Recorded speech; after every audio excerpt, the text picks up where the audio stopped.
Good morning students. Class 10th में हमने दो चैप्टर कंप्लीट कर लिया है। क्या है दो chapter? Life process and first chapter chemical reactions and equations. इसके बाद हम पढ़ने वाले हैं थर्ड चैप्टर। आप सभी को सिलेबस मिल गया होगा कि हमें अगस्त तक कितना सिलेबस कंप्लीट करना है। तो अगस्त तक सिलेबस कितना हमें कंप्लीट करना है एक बार मैं आपको बता देती हूँ क्या क्या चैप्टर्स आपको पढ़ लेने हैं अगस्त तक। सबसे पहले तो आपको chemical reactions and equation, acid basis and salt, life process, उसके बाद effects of current chapter 12, carbon and it's compounds आधा उस चैप्टर का पूरा अभी नहीं पढ़ना है, होमोलॉगस सीरीज़ तक पढ़ना है। और उसके बाद chapter 8 reproduction in animals and plants. तो इतना सिलेबस आपको अगस्त तक टोटल कंप्लीट कर लेना है। उसके बाद आपके एग्ज़ाम्स हो सकते हैं। तो ये आपको आज हम स्टार्ट करें chapter number 2, acids bases and salts. ऐसा ही एक चैप्टर हमने 7th क्लास में भी देखा था और उसमें बहुत सारे सिंपल प्रॉपर्टीज़ जो होती है एसिड की, बेसिस की, सॉल्ट्स की, वो सब हमने देखा था कि सॉल्ट कैसे बनते हैं। जैसे कि एसिड्स, सबसे पहले तो अगर हम टेस्ट की बात करें तो एसिड कैसा होता है? जनरली सार होता है, खट्टा होता है। और बेसिस कैसे होते हैं? बिटर होते हैं। अगर हम पुराने चीज़ों को रिवाइज़ करें तो बेसिस होते हैं बिटर, मतलब कड़वे। और एसिड क्या होता है? कोरोसिव होता है, मतलब वो जला देता है। जनरली जो स्ट्रॉन्ग एसिड्स होते हैं अगर उसको किसी चीज़ पे डालें तो वो क्या करेगा? उसे कोरोट कर देगा या जला देगा। बेसिस क्या होते हैं? Slippery in nature. अगर उसका हाथ में छू के देखें तो क्या होते हैं? स्लिपरी होते हैं, फिसलते हैं। अब क्लास 10th के हिसाब से जब हम पढ़ेंगे तो हमें बहुत सारी नई नई चीज़ें देखने को मिलेगी और हम नई प्रॉपर्टीज़ एसिड्स बेसिस के पढ़ेंगे। तो सबसे फर्स्ट हम यहाँ पे देखें, कुछ प्रॉपर्टीज़ यहाँ पे दी गई हैं। एसिड्स आर दो substance which release hydrogen ions. Hydrogen ion मतलब H+। आपको आयंस वगैरह ये सभी 9th में पढ़ा दिया गया तो अब दिक्कत नहीं होनी चाहिए। तो एसिड्स वो सब्सटेंस है जिनको जब पानी में घोला जाता है तो उसमें वो क्या रिलीज़ करते हैं? हाइड्रोजन आयन या H+ ion. Hydrogen ions can not exist alone. Hydrogen ion क्या होता है? अकेले एग्जिस्ट नहीं कर सकते। वो क्या करते हैं? जब वाटर में घोला जाता है तो एसिड जब वाटर में जाता है तो ये जो H+ है वो वाटर के साथ रिएक्ट करके क्या बना देता है? H3O+। इसको हम लोग बोलते हैं hydronium ions. Hydrogen ions can not exist alone. वो क्या करता है? अकेले एग्जिस्ट नहीं करता, इसीलिए वो combined with water molecule to form hydronium ions. और एसिड्स के कुछ एग्जांपल हैं हाइड्रोक्लोरिक एसिड, नाइट्रिक एसिड, इसके अलावा सल्फ्यूरिक एसिड, एसिटिक एसिड, बहुत सारे आपके एसिड्स हो सकते हैं। बेस में बात करें तो बेस को जब पानी में मिलाया जाता है तो वो क्या देते हैं? Hydroxyl ions, OH- ions. और ऐसा उन सभी बेसिस को जो कि वाटर में डिज़ोल्व हो जाते हैं अच्छे से, उनको क्या बोलते हैं? एल्कलीज। जो नहीं होते उनको एल्कली नहीं बोलते, और जो डिज़ोल्व हो जाते हैं उन्हें क्या बोलते हैं? एल्कलीज। एग्जांपल्स क्या है? Sodium hydroxide, calcium hydroxide, magnesium hydroxide, ये सभी क्या हैं? बेसिस के एग्जाम्पल आपको दिए गए हैं। इसी चैप्टर के स्टार्टिंग के पेज पे आपको यहाँ पे एक लिटमस के बारे में कुछ चीज़ें दी गई हैं। लिटमस सॉल्यूशन एक पर्पल कलर का डाई होता है। अभी तक हमने क्या पढ़ा था? लिटमस पेपर के बारे में, लेकिन लेबोरेटरी में लिटमस का सॉल्यूशन भी अवेलेबल होता है जिसका एक ड्रॉप एसिड में या बेस में डालने पे उसमें कलर चेंज होता है और हम पता लगा लेते हैं कि जो वो सॉल्यूशन है वो एसिड है या बेस है। तो लिटमस सॉल्यूशन जो हमारे लेबोरेटरी में होता है वो कैसा कलर का होता है? पर्पल डाई होता है, पर्पल कलर का होता है। और इसको ये नेचुरल इंडिकेटर है। इसको लाइकेन एक तरह का ऑर्गेनिज्म होता है जो कि जिसमें कि म्यूचुअल या सिम्बायोटिक रिलेशनशिप होता है between the algae and fungi. तो एल्गी और फंगी के बीच में होता है और ये इसी प्लांट से, लाइकेन से ही ऑब्टेन किया जाता है। और लिटमस सॉल्यूशन ना तो एसिडिक होता है ना ही बेसिक होता है, ये एक तरह का क्या है? इंडिकेटर है। तो ये कोई कैरेक्टर नहीं होता इसका, और इसका कलर क्या होता है? पर्पल। इसी तरह से बहुत सारे अदर नेचुरल इंडिकेटर्स हैं, जैसे कि रेड कैबेज लीव, लाल रंग का जो कैबेज होता है उसका जो पत्ता होता है उसको भी हम लोग किसका? नेचुरल इंडिकेटर की तरह यूज़ करते हैं। उसी तरह से हमने पिछले क्लासेस में टर्मरिक को यूज़ किया था, चाइना रोज़ के लीव्स को यूज़ किया था, पेटल्स को यूज़ किया था। Some flowers such as hydrangea, petunia, geranium, इन सब के फ्लावर्स के पेटल्स को भी हम लोग यूज़ करते हैं। तो ऐसा कोई सब्सटेंस या केमिकल या कोई भी चीज़ जो कि एसिड और बेस को पहचानने में हमारी मदद करती है उसे क्या बोलते हैं? Acid base indicators. क्या बोलते हैं? Acid base indicator. इस क्लास में आपने इसके बारे में पहले भी पढ़ा है और जानते हैं। अब एसिड बेस इंडिकेटर, यहाँ पे हम देख सकते हैं कि जब एसिड HCl क्या है, एक एसिड है, पोटेशियम हाइड्रोक्साइड क्या है, एक बेस है। जब इसको पानी में डालते तो क्या हो रहा है, H+ और Cl- में टूट जा रहा है। ये H+ अकेले एग्जिस्ट नहीं करेगा तो किसके साथ कंबाइन करेगा, वाटर H2O के साथ, और क्या बना देगा, H3O+। क्या बना देगा, H3O+, और इसका नाम क्या होगा, हाइड्रोनियम आयन। और यहाँ पे देख सकते हैं, यहाँ पे H+ नहीं निकला, क्या निकला, OH-, या इसको हम लोग बोलते हैं हाइड्रोक्सी आयन। तो ये आपका अंतर है किसके किस में, एसिड में एंड बेस में। जब ये पानी में जाता है तो इस तरह से कुछ होता है। अब यहाँ पे हम देख सकते हैं कुछ कॉमन प्रॉपर्टी दी गई है एसिड की और बेस की। सार होता है, बीटर होता है, इलेक्ट्रिसिटी कंडक्ट करता है, ये भी इलेक्ट्रिसिटी कंडक्ट करता है। और ये ब्लू लिटमस को क्या बना देता है, रेड, और ये रेड लिटमस को ब्लू। और जब पानी में डाइल्यूट एसिड का मतलब क्या है कि एसिड कंप्लीट प्योर नहीं है, उसमें क्या मिला हुआ है, पानी। या डाइल्यूट बेस का मतलब है कि उसमें क्या मिला हुआ है, पानी। जब पानी में मिलता है तो क्या बनता है, H3O+ और OH-। और ये दोनों ही रिएक्शन क्या होती है, हाईली एक्सोथर्मिक। इसीलिए जब पानी ऐड किया जाता है एसिड में या बेस में तो उसको बहुत ही प्रिकॉशंस और सेफ्टी के साथ ऐड किया जाता है। हम जनरली एसिड में पानी ऐड नहीं करते, हम लोग क्या करते हैं, पहले वाटर ले लेते हैं और इसमें ड्रॉप वाइज क्या ऐड करते हैं, एसिड। उल्टा एसिड लेके उसमें पानी ऐड करना बहुत ही डेंजरस है, क्योंकि ये एसिड स्प्लैश हो सकता है, ऊपर की तरफ उड़ सकता है, क्योंकि ये रिएक्शन क्या है, बहुत ज़्यादा हाईली एक्सोथर्मिक है, बहुत ज़्यादा हीट रिलीज़ होती है। और उससे आपका फेस भी क्या हो सकता है, बर्न हो सकता है, गैस निकलता है, तो इस तरह से ये एक्सोथर्मिक रिएक्शन है, इसलिए आपको बहुत प्रिकॉशन के साथ एसिड या बेस में वाटर ऐड करना पड़ेगा। स्ट्रेंथ। अब एसिड जो होते हैं दो तरह के माने जा सकते हैं, क्या क्या हो सकते हैं, एक होता है स्ट्रॉन्ग एसिड, दूसरा होता है वीक एसिड। स्ट्रॉन्ग एसिड उस एसिड को बोलते हैं जो जब पानी में डाला जाता है तो उसके सारे मॉलिक्यूल्स H+ और दूसरे आयन में टूट जाते हैं। जैसे HCl की बात करें, HCl क्या है, ये स्ट्रॉन्ग एसिड है, इसलिए क्या होगा, जब पानी में डाला जाएगा तो स्ट्रॉन्ग एसिड वो एसिड होते हैं कि जिनमें जितना भी मॉलिक्यूल्स लिया जाए एसिड का, वो सारे के सारे किसमें क्या देंगे, H+ निकालेंगे और दूसरा आयन निकालेंगे। लेकिन वीक एसिड में क्या होता है कि जितने भी मॉलिक्यूल्स होते हैं वो सब के सब कम्प्लीटली आयोनाइज नहीं होते हैं। ये जो प्रोसेस है जिसमें कि जो एसिड या बेस है वो आयंस में टूट जा रहे हैं, जैसे H+ या Cl- and K+ and OH-, ये जो प्रोसेस है जिसमें आयन में टूट जा रहे हैं पानी में डालने के बाद, इस प्रोसेस को क्या बोलते हैं, आयनाइजेशन। क्या बोलते हैं, आयनाइजेशन। तो उन एसिड्स को स्ट्रॉन्ग एसिड बोला जाता है जो कि कम्प्लीटली आयोनाइज हो जाते हैं। मान लो 50 मॉलिक्यूल लिया गया किसी एसिड का और वो 50 टूट के H+ और दूसरा कुछ में बदल गया तो उसको क्या बोलेंगे, स्ट्रॉन्ग। लेकिन मान लो वो पूरा का पूरा 50 नहीं टूटा, सिर्फ 40 टूटा और बाकी के 10 नहीं टूट पाए, नहीं टूट रहे, इसका मतलब वो एसिड क्या है, वीक। ऐसा एसिड है, वीक एसिड है। तो वीक एसिड जो होते हैं वो कम्प्लीटली आयनाइज नहीं होते हैं वाटर में डालने पे, लेकिन जो स्ट्रॉन्ग एसिड्स है वो कम्प्लीटली आयनाइज हो जाते हैं वाटर में जाने के बाद। तो ये क्या है, रिलीज मोर H+ आयन, मोर नहीं, ये क्या होना चाहिए, इट ब्रेक्स या आयनाइज कम्प्लीटली, और ये आयनाइज पार्शियली। स्ट्रॉन्ग एसिड क्या करते हैं, कम्प्लीटली आयनाइज करते हैं, वीक एसिड क्या करते हैं, पार्शियली आयनाइज करते हैं। उसी तरह से बेस में भी है, जो स्ट्रॉन्ग बेस होंगे वो कम्प्लीटली आयनाइज होंगे, जो वीक होंगे वो क्या होंगे, पार्शियली आयनाइज होंगे। यहाँ पे कुछ एग्जांपल भी दिए हैं, HCl स्ट्रॉन्ग है, एसिटिक एसिड वीक है, सोडियम हाइड्रोक्साइड स्ट्रॉन्ग है एंड अमोनियम हाइड्रोक्साइड वीक है। अब यहाँ पे कुछ कॉमन एसिड्स के एग्जांपल है जो हम डेली लाइफ में भी देखते हैं, जैसे विनेगर, सिरका में कौन सा एसिड होता है, एसिडिक, टोमेटो में ऑक्सैलिक, ऑरेंज में सिट्रिक, लेमन में सिट्रिक, टैमरिंड, इमली में टार्टरिक और कर्ड में लैक्टिक एसिड। अब इंडिकेटर्स के बारे में हम बात कर रहे थे कि ऐसी कोई भी चीज़ जो हमें एसिड और बेस में आप पहचानने में मदद करती है उसे क्या बोलते हैं, इंडिकेटर या एसिड बेस इंडिकेटर।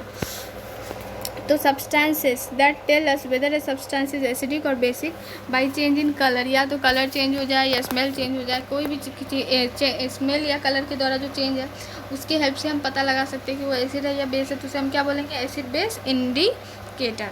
और इसमें आपको इस क्लास में आपको 3 तरह के इंडिकेटर्स, 3 तरह से नहीं, बेसिकली 2 ही तरह का बोल सकते हैं, नेचुरल एंड सिंथेटिक। एक अलग से ओल्फैक्टरी इंडिकेटर्स बना दिए गए हैं जो कि जनरली नेचुरल ही होता है, सभी का सभी ऑलमोस्ट। ओल्फैक्टरी इंडिकेटर वो इंडिकेटर्स होते हैं एक तो नॉर्मल इंडिकेटर है जो कि कलर चेंज करके अपना जो है हमें एसिड और बेस बता देता है कि कौन एसिड है कौन बेस है। ओल्फैक्टरी इंडिकेटर कलर चेंज नहीं करते, क्या चेंज होता है? स्मेल। एसिड में कुछ और स्मेल होगी और बेस में कुछ अलग स्मेल होगी। तो ये substances that change it's order, order का मतलब क्या होगा? स्मेल। इन एसिडिक और बेसिक मीडिया, एसिडिक और बेसिक मीडिया में उनका स्मेल अलग अलग हो जाता है, जिससे हम पहचान जाते हैं कि कौन एसिड है कौन बेस है। नेचुरल इंडिकेटर की बात करें तो नेचुरल इंडिकेटर्स ये दोनों जो है वो क्या करेंगे? कलर चेंज करेंगे। और ओल्फैक्टरी वाला क्या चेंज करेगा? स्मेल चेंज करेगा। तो जो कलर चेंज में भी दो तरह के हो सकते हैं, एक नेचुरल एंड सिंथेटिक। अब नेचुरल में देखें, टर्मरिक हल्दी क्या होती है? कलर चेंज कर देती है, बेस में जाने में लाल हो जाती है और एसिड में क्या रहती है? येलो रहती है। लिटमस जो कि कहाँ से होता है? लाइकेन से होता है। अब सिंथेटिक इंडिकेटर में क्या हो गया? Methyl orange and phenolphthalein. अब आपका होमवर्क ये है कि आपको फाइंड आउट करना है कि मिथाइल ऑरेंज एसिड में कैसा होता है और बेस में कैसा होता है, और फिनोल्फथलीन एसिड में कैसा होता है और बेस में कैसा होता है। आपको पता करके ग्रुप में लिख के भेजना है कि आपको मिला या नहीं, अदरवाइज़ अगले क्लास में मैं बता दूँगी आपको। यहाँ पे इन्होंने पहले ही दे दिया है। अब यहाँ हम देख सकते हैं, ये तो आपको पता है, रेड लिटमस। लिटमस क्या है? नेचुरल कलर इसका खुद का क्या होता है? रेड होता है। एसिड में रेड ही रहता है, बेस में ब्लू हो जाता है। ब्लू लिटमस ब्लू होता है लेकिन एसिड में रेड हो जाता है और बेस में ब्लू ही रहता है। फिनोल्फथलीन क्या होता है? कलरलेस, पानी की तरह होता है बिल्कुल, और वो एसिड में कलरलेस ही रहता है लेकिन बेस में पिंक कलर का दिखता है। मिथाइल ऑरेंज जो होता है उसका कलर रेडिश ऑरेंज होता है, थोड़ा सा ऑरेंज टाइप का होता है।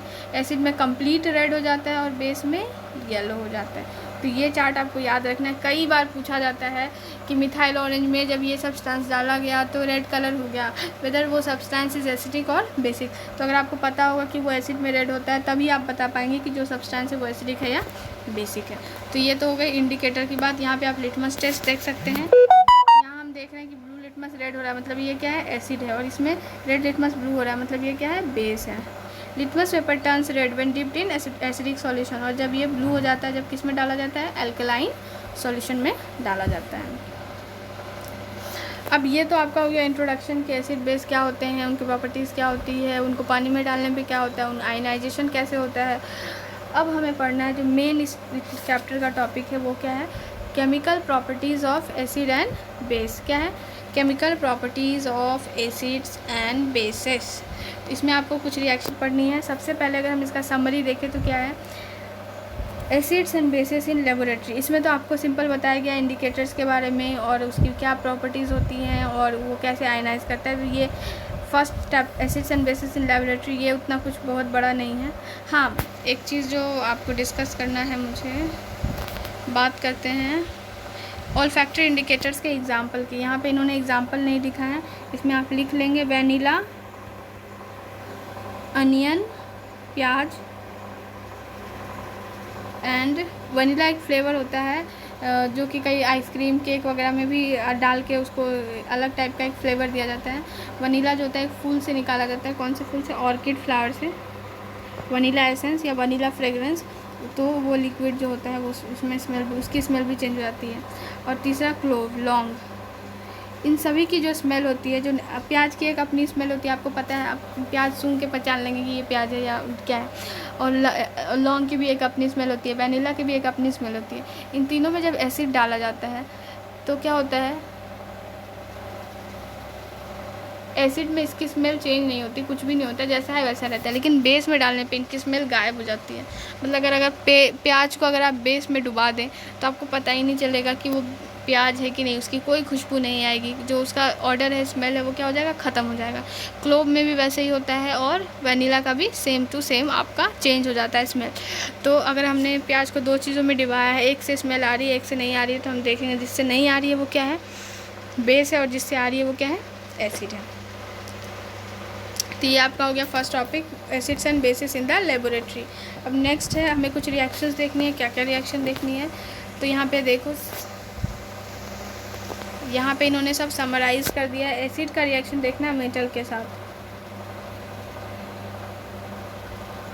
ये सबसे पहले इन्होंने एसिड की प्रॉपर्टी देखी है, फिर बेस की प्रॉपर्टी दिखाई है। तो अगर हम यहाँ देखें तो एसिड का मेटल के साथ रिएक्शन कैसे होगा, फिर एसिड का मेटल कार्बोनेट के साथ रिएक्शन कैसे होगा, फिर मेटल हाइड्रोजन कार्बोनेट के साथ रिएक्शन कैसे होगा, और उसके बाद मेटल ऑक्साइड के साथ रिएक्शन कैसे होगा। फिर ये 4 रिएक्शन आपका एसिड का हो गया। उसके बाद बेस के साथ मेटल एंड बेस का नॉन मेटालिक ऑक्साइड के साथ 2 रिएक्शंस आपको पढ़ने हैं। तो अगर आप इसको बिल्कुल इस तरह से ही ऑर्डर अरेंज करके पढ़ेंगे कि एसिड की ये 4 रिएक्शन है, बेस की ये 2 रिएक्शन है, तो आपको आसानी होगी। वरना बुक में जिस तरह से टॉपिक वाइज करके दिया है तो वो बहुत ही कन्फ्यूजिंग है। बुक से आप जितने भी एग्जाम्पल्स हैं, जैसे एसिड रिएक्ट कर रहा है मेटल के साथ, तो वो कौन कौन सा एग्जाम्पल है वो सभी खोज के लिखेंगे। बट ये इसको इसी तरह से पढ़ना है कि एसिड के बारे में हमें कितनी प्रॉपर्टी पढ़नी है, 4, बेस के बारे में हमें कितनी पढ़नी है, 2। अब उसके बाद तीसरा है न्यूट्रलाइजेशन, जिसके बारे में आपने पहले भी सुना होगा कि जब एसिड और बेस आपस में रिएक्ट करते हैं तो क्या बनाते हैं, सॉल्ट बनाते हैं, वाटर बनाते हैं। उसके बाद मेटालिक ऑक्साइड्स हमने देखा था, जब मैग्नीशियम को जलाते हैं तो क्या बनता है, मैग्नीशियम ऑक्साइड। और जब पानी मिलाते हैं और उसका लिटमस टेस्ट करते हैं तो उसका नेचर कैसा होता है, वो क्या करता है, रेड लिटमस को ब्लू कर देता है, तो वो कैसा होता है, बेसिक। और जनरली जो नॉन मेटालिक ऑक्साइड होते हैं जैसे कार्बन डाइऑक्साइड, उसको जब पानी में मिला देते हैं तो क्या बनाता है, एसिड। तो जो मेटालिक ऑक्साइड होते हैं, जो मेटल के ऑक्साइड होते हैं, जनरली वो उसका नेचर कैसा होता है, बेसिक। और जो नॉन मेटल के ऑक्साइड होते हैं जनरली उसका नेचर कैसा होता है, एसिडिक। ये आपका हो गया। उसके बाद इन केमिकल प्रॉपर्टीज़ पढ़ने के बाद हमारा जो टॉपिक आएगा वो क्या आएगा, पीएच एक बहुत ही अलग टॉपिक है, नया टॉपिक है इस क्लास के लिए, तो आपको वो अच्छे से पढ़ना है। उससे पहले अगर हम रिएक्शंस देखें तो सबसे पहला जो रिएक्शन है एसिड की देखें, तो एसिड जब भी मेटल के साथ रिएक्ट करता है तो एक कॉमन रिएक्शन होती है। अब कोई भी यही चीज़ इसमें ध्यान रखनी है कि हमें कॉमन रिएक्शन सीख लेना है कि कॉमनली क्या हो रहा है। तो जब भी कोई भी एसिड कोई भी मेटल के साथ रिएक्ट करता है तो एक प्रोडक्ट जो कॉमन होता है वो क्या है, हाइड्रोजन गैस। हमेशा ही वहाँ पे आपको क्या निकलेगा, हाइड्रोजन गैस निकलेगी। और उसके अलावा जो बनेगा वो क्या है, सॉल्ट। अब इसको बनाना कैसे है, सबसे पहले तो आप क्या करिए, ये हाइड्रोजन गैस कहाँ से निकल रही है, एसिड वाली। एसिड का जो H+ है वो किस फॉर्म में निकल जाता है, हाइड्रोजन। उसके अलावा जो 2 चीज़ें हैं, वैलेंसी के हिसाब से आप उसका सॉल्ट बना दीजिए। जैसे यहाँ Zn और Cl, अब Zn की वैलेंसी और Cl की वैलेंसी कितनी होती है, 1, Zn की कितनी होती है, 2। आप इसका प्रोडक्ट बनाएंगे तो क्या बनेगा, ZnCl2। इसी तरह से अगर हम दूसरा कोई ले लेते हैं, मान लो हम लेते हैं H2SO4 और कोई और मेटल लेते हैं सोडियम। अब यहाँ हम क्या करेंगे, तो पहला प्रोडक्ट क्या होगा, हाइड्रोजन गैस, ये तो आपका निकाल दिया। हाइड्रोजन निकाल दिया तो क्या हो गया, H2 निकल गया। सोडियम और सल्फेट का, तो सल्फेट का वैलेंसी क्या होता है, हमने 9 में देखा था 2, और सोडियम की 1, तो सोडियम की 1, सल्फेट की 2, तो क्या होगा, Na2SO4।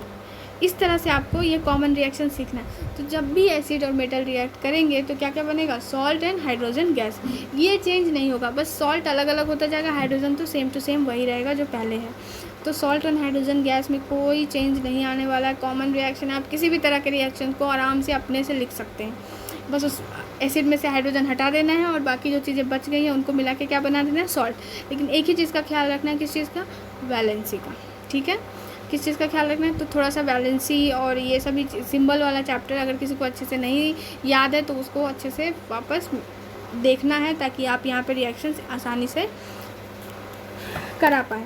तो यहाँ पे कॉमन चीज़ क्या निकल रही है, हाइड्रोजन H2। ठीक है, अब अगला देखें, एसिड जब किसके साथ रिएक्ट करता है, मेटल कार्बोनेट। कार्बोनेट क्या होता है, CO3।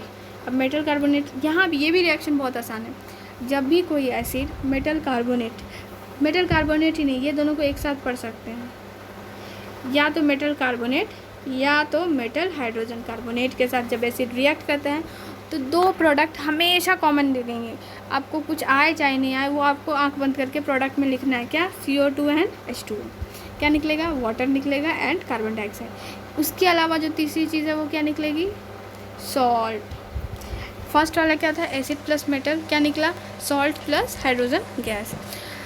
अब ये 2 रिएक्शन है वो बिल्कुल एक जैसी है। एसिड या तो मेटल कार्बोनेट के साथ रिएक्ट करे या मेटल हाइड्रोजन कार्बोनेट के साथ रिएक्ट करे, क्या बनाएगा, salt plus carbon dioxide plus H2O। अब हम सॉल्ट कैसे निकालेंगे, अब हम यहाँ देखते हैं। आपको क्या करना है, कार्बोनेट में से या हाइड्रोजन कार्बोनेट में से पहले निकाल देना है, यहाँ से CO3 निकाल देना है और यहाँ से HCO3 को बाहर। अब हाइड्रोजन ये एसिड से भी H को बाहर कर देना है। इसके अलावा जो बचा उसको क्या बना देंगे, सॉल्ट। यहाँ पे क्या बचा, सोडियम, और यहाँ क्या बचा, क्लोरीन, तो क्या बनेगा, सॉल्ट, सोडियम क्लोराइड। यहाँ पे भी सेम है और बाकी कुछ भी चेंज नहीं होगा। समझ में आ गया आपको प्रोडक्ट कैसे बनाना है? फिर से एक बार मैं दिखा रही हूँ। सबसे पहले आपको क्या करना है, जब एसिड और मेटल कार्बोनेट रहेंगे आपके पास, तो जो कार्बोनेट है उसको अलग कर देना है, यहाँ से हाइड्रोजन को अलग कर देना है, और उसके बाद जो दो चीज़ बनेगी उसका क्या बना देना है, सॉल्ट, और सिंपल बगल में क्या लिख देना है, CO2 एंड H2। बाकी आपको कोई टेंशन लेने की ज़रूरत नहीं है। तो एसिड या तो कार्बोनेट के साथ, मेटल कार्बोनेट के साथ रिएक्ट करे, या मेटल हाइड्रोजन कार्बोनेट के साथ रिएक्ट करे, प्रोडक्ट हमेशा क्या बनेगा, salt plus CO2 plus H2। तो आपको प्रैक्टिस बस करनी है कि हम सॉल्ट सही बना रहे हैं कि नहीं। बाकी CO2 और H2 तो आँख बंद करके ऐसे ही लिख देना है। अगर आपको पहचान आ गया कि कोई एसिड और किसका रिएक्शन दिया हुआ है, मेटल कार्बोनेट का, आराम से आप कर सकते हैं। अब सबसे लास्ट रिएक्शन क्या है, मेटल ऑक्साइड। अभी मैंने आपको बताया कि मेटल ऑक्साइड का कैरेक्टर कैसा होता है, वो कैसा होता है, एसिडिक होता है कि बेसिक होता है, एसिडिक। कैसा होता है metal oxide, basic. Metal oxide is basic, non metallic oxide is acidic. तो जब एसिड किसी बेस से रिएक्ट करेगा तो क्या बनेगा, सॉल्ट एंड वाटर। एसिड किससे रिएक्ट कर रहा है, मेटेलिक ऑक्साइड क्या है, पानी में जाने के बाद क्या बनाएगा, हाइड्रोक्साइड, और वो क्या हो जाएगा, बेस। जैसे मैग्नीशियम ऑक्साइड को पानी में डालेंगे क्या होगा, मैग्नीशियम हाइड्रोक्साइड, और वो एक तरह का क्या है, बेस। तो जब एसिड किसी मेटल ऑक्साइड से रिएक्ट करेगा तो क्या बनाएगा, जो कि न्यूट्रलाइजेशन रिएक्शन होती है एसिड प्लस बेस, वही सेम टू सेम रिएक्शन होगी, सॉल्ट एंड वाटर। ठीक है।